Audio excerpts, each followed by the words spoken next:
بسم اللہ الرحمن الرحیم۔ السلام علیکم دوستو۔ سورۃ الفیل اصحاب الفیل کی کہانی کی طرف اشارہ کرتی ہے، جو ہاتھیوں کے لشکر کے ساتھ مکہ مکرمہ میں اللہ تعالیٰ کے گھر یعنی خانہ کعبہ کو تباہ کرنے کے ارادے سے آئے تھے، لیکن ان کی چال ناکام ہوئی اور اللہ کے عذاب نے انہیں گھیر لیا۔ اللہ نے عام پرندوں کے ایک جھرمٹ سے ان کی فوج کو تباہ کر دیا۔ اس طرح ان کے منصوبے ناکام ہو گئے۔ یہ واقعہ کب پیش آیا؟ یہ واقعہ اسی سال پیش آیا جب مکہ مکرمہ میں حضور اکرم صلی اللہ علیہ وسلم کی ولادت ہوئی، جیسا کہ کچھ روایات اور مورخین کی مشہور رائے ہے۔ ابن کثیر۔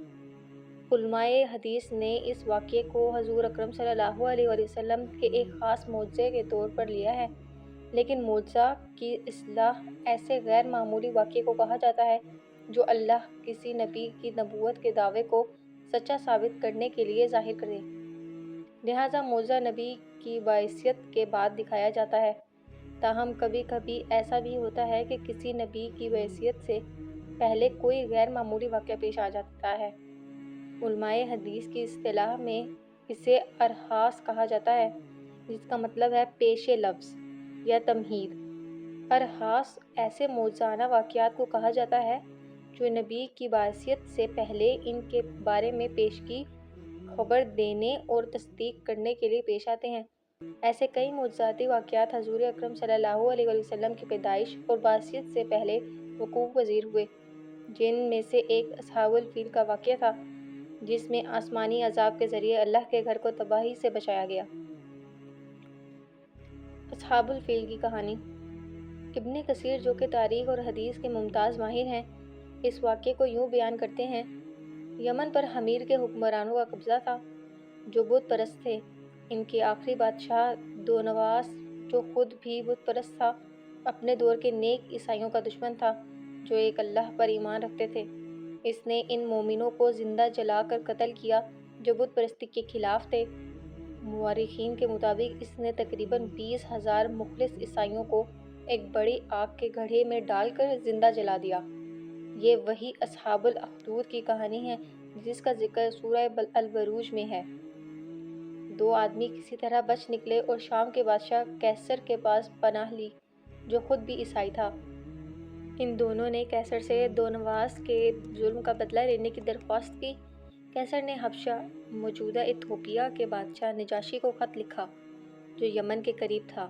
نجاشی نے یمن پر حملہ کرنے کے لیے ارباط اور ابرہہ نامی دو گورنروں کو ایک عظیم فوج کے ساتھ روانہ کیا۔ ابرہہ نے یمن فتح کرنے کے بعد ایک شاندار گرجا بنا دیا تاکہ لوگوں کو خانہ کعبہ کی زیارت کے بجائے اس کی طرف راغب کیا جا سکے۔ لیکن جب ایک عربی شخص نے گرجے کی بے حرمتی کی تو ابرہہ نے قسم کھائی کہ وہ خانہ کعبہ کو تباہ کرے گا۔ اس مقصد کے لیے اس نے ہاتھیوں کی ایک بڑی فوج تیار کی اور مکہ کی طرف روانہ ہوا۔ جب ابرہہ کی فوج مکہ کے قریب پہنچی تو قریش کے سردار عبد المطلب نے اس سے ملاقات کی۔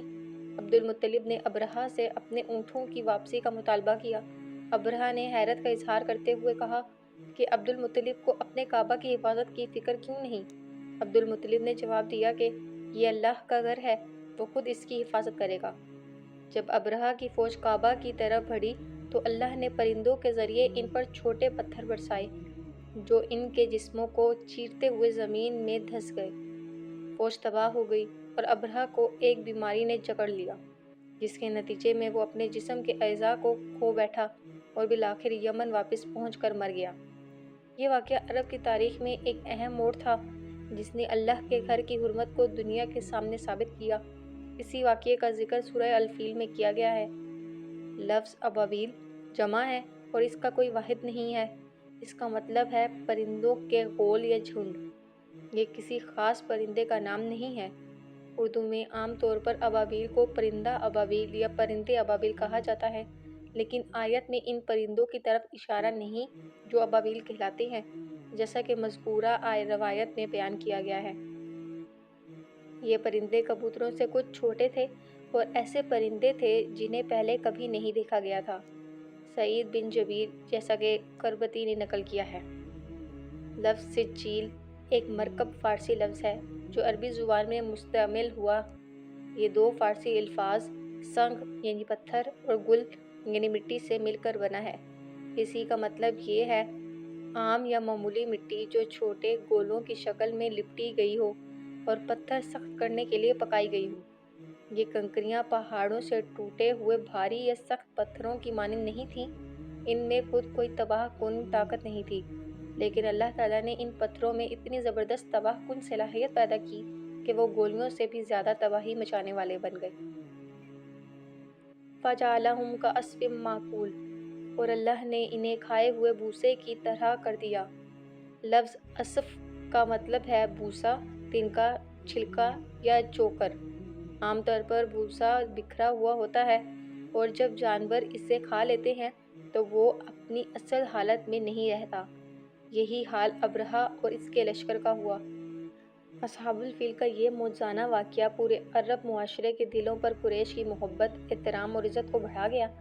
جب عرب نے دیکھا کہ اللہ نے ان کی طرف سے موجزانہ طور پر ان کے دشمن کو تباہ کر دیا ہے، تو وہ اس بات پر قائل ہو گئے کہ قریش اللہ کے برگزیدہ لوگ ہیں اور اللہ کے مقدس گھر کے نگہبان ہیں۔ کروتی، یہی وجہ ہے کہ وہ جہاں بھی جاتے ان کی عزت اور حفاظت کی جاتی تھی، جبکہ عرب کے دیگر قافلے ڈاکوؤں کے حملوں کا خوف رکھتے تھے۔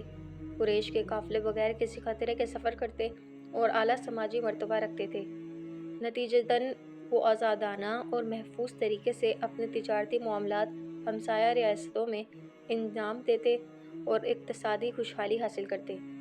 اگلی صورت یعنی سورۃ القریش انہی تجارتی سفر کا ذکر کرتی ہے اور قریش کو دعوت دیتی ہے کہ وہ اللہ کا شکر ادا کریں اور صرف اسی کی عبادت کریں جس نے ان کی تمام ضروریات پوری کیں۔